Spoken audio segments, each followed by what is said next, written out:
the Northwest Arkansas Tech Summit returns in person to downtown Bentonville.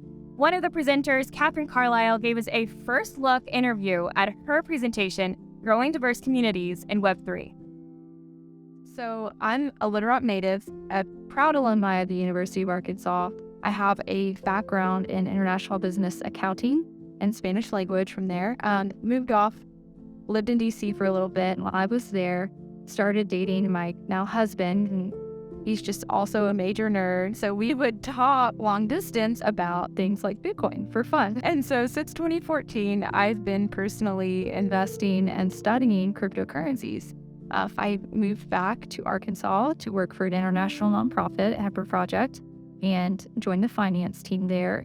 And at my time there, I was able to get a master's degree in digital currency from the University of Nicosia. This was the first institution in the world to offer this type of degree, but I was getting the education and also seeing it and the need for it and the relevance in my day-to-day job, working with country offices overseas and working with people who were financially excluded from the modern day systems. And so it made a lot of sense to me to really be able to see the real world impact.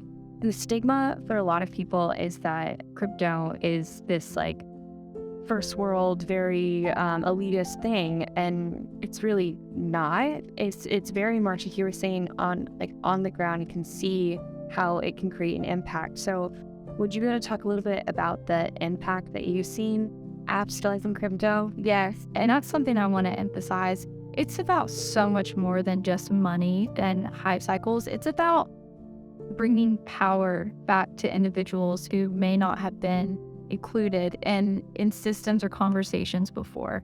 A couple examples of that. And, even over the last couple of years, it's hard to see these developments because they happen at lightning speed. So going back and reflecting is really good to see how far we've come.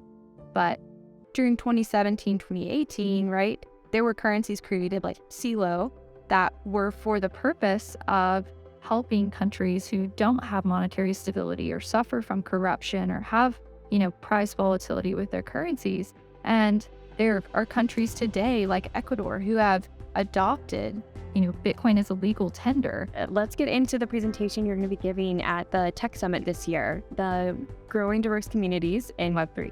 Yeah, so with blockchains and Web3, networks are inherently important, and the size of your network really matters to the resilience and the sustainability and your ability to build on that network with a large community. And what we see now in our current day workforce is how important diversity is for fostering creativity and innovation and making sure that you include perspectives of people not like you within product design and development. And so I'm going to sit down with two experts in this field. Sterling Smith, he created Black Freelancer on a near blockchain protocol. And Michael Anderson, who's the founder of Impact Crypto Solutions.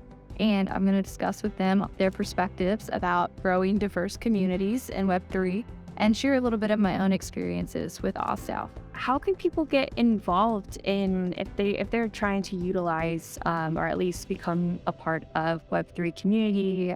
Maybe they want to somehow bring in blockchain into their businesses. How could they maybe get involved in either learning more or actively involved in the community? Yes, we have a lot of different resources and ways to get connected.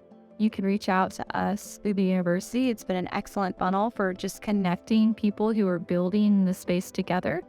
We are also able to, if you want to enroll, right, we teach 8 blockchain courses at the university, and we also do executive education, and we're open to just a lot of community outreach and working together with, the Greater Bentonville Chamber and bringing this to the public.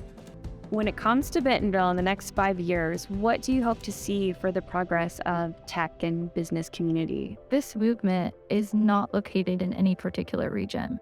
It's not in Lower Manhattan or Silicon Valley. Arkansas has a huge opportunity to be a magnet for people who work in Web3 and work remotely.